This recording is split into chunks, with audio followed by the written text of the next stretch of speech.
tonight I want to talk to you guys about how do we make God smile.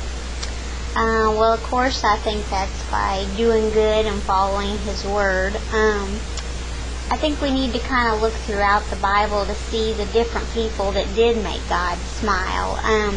If you turn to Genesis 6, this starts in 7, it says, "And the Lord said, I will completely wipe out this human race that I have created. Yes, I will destroy all the animals, the birds too. I am sorry I ever made them." But Noah found favor with the Lord. This is the history of Noah and his family. Noah was a righteous man, the only blameless man living on the earth at the time. He consistently followed God's will and enjoyed a close relationship with them. Well, of course, look how he stood out in the crowd. It was a world of corruption, and that always disappoints God. But the people throughout the Bible and the people that you see in this world now, the people that show favor to God are the ones that follow His Word and do what He says to do, and you'll have a fulfilled and happy life if you just do that.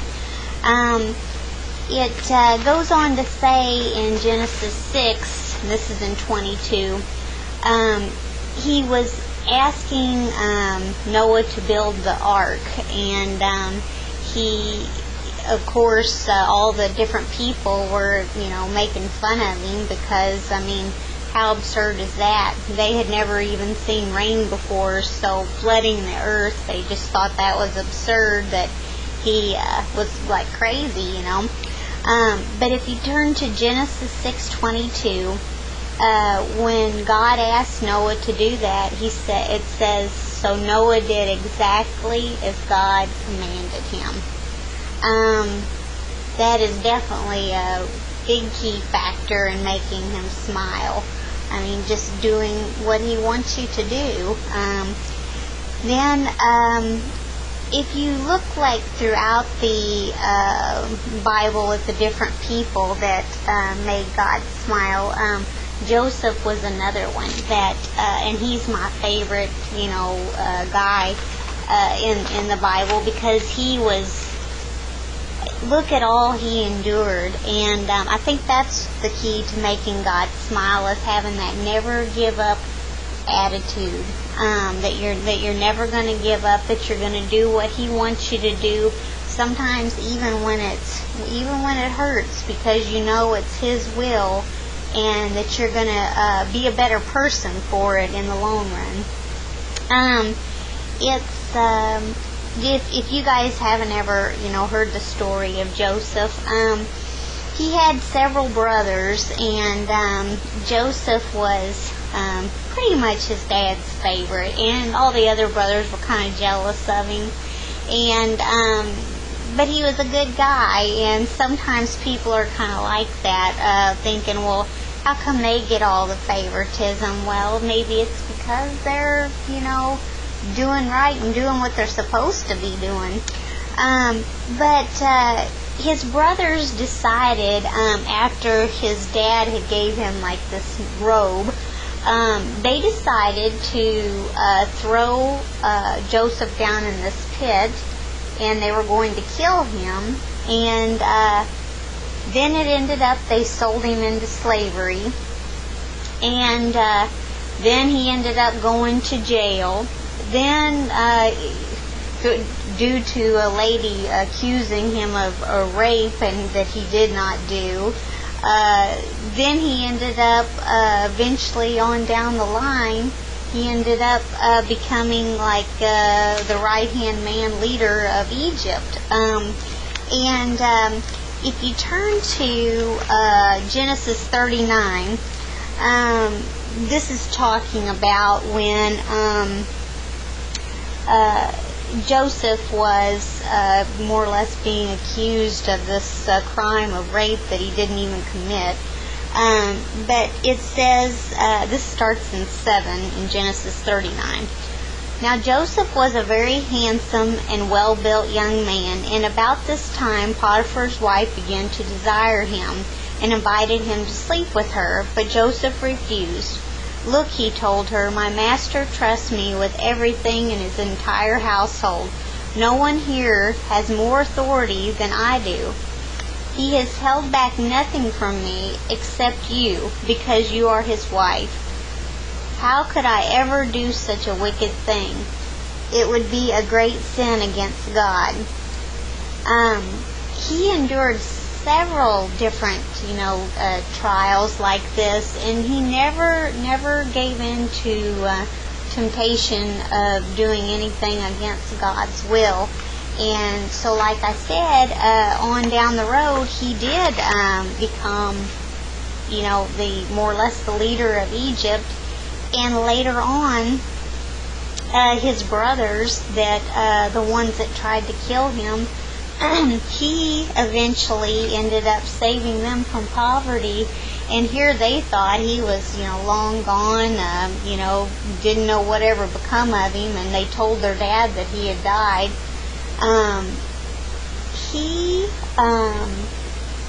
He ended up feeding his brothers and taking them in and showing them remorse, and that's what God wants us to do.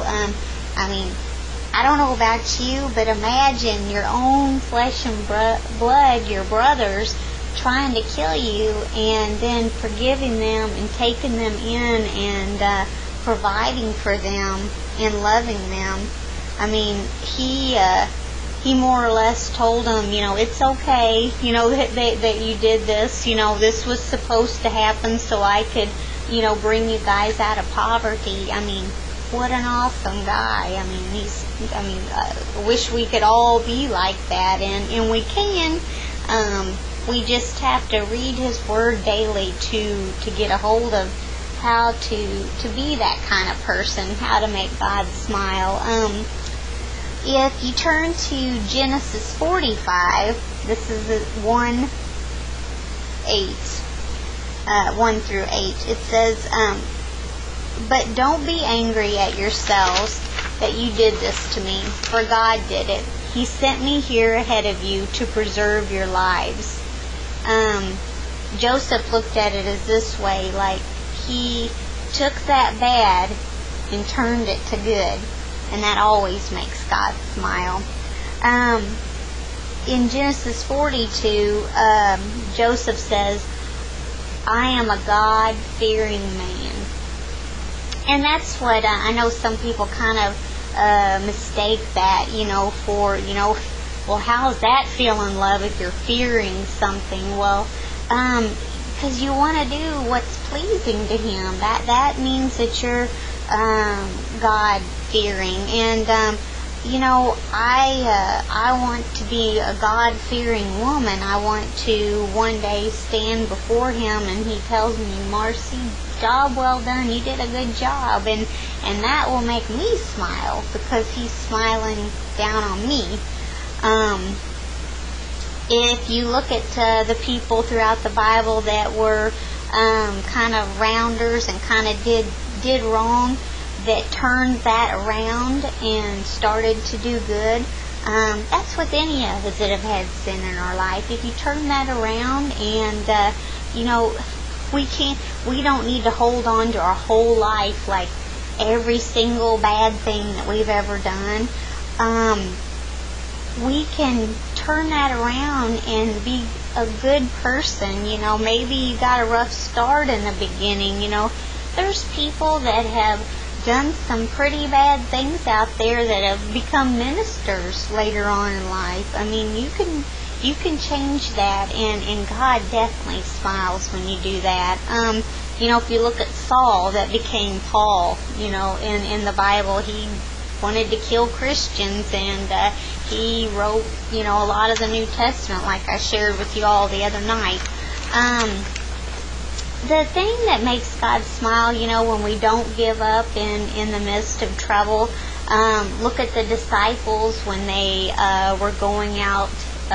They kept throwing their nets in when they were out fishing, and Jesus took them out again and go deeper and throw your nets out again. They they decided, to listen to Jesus. They kind of like, well, we've been doing this all night, but okay. Well, they did it anyway.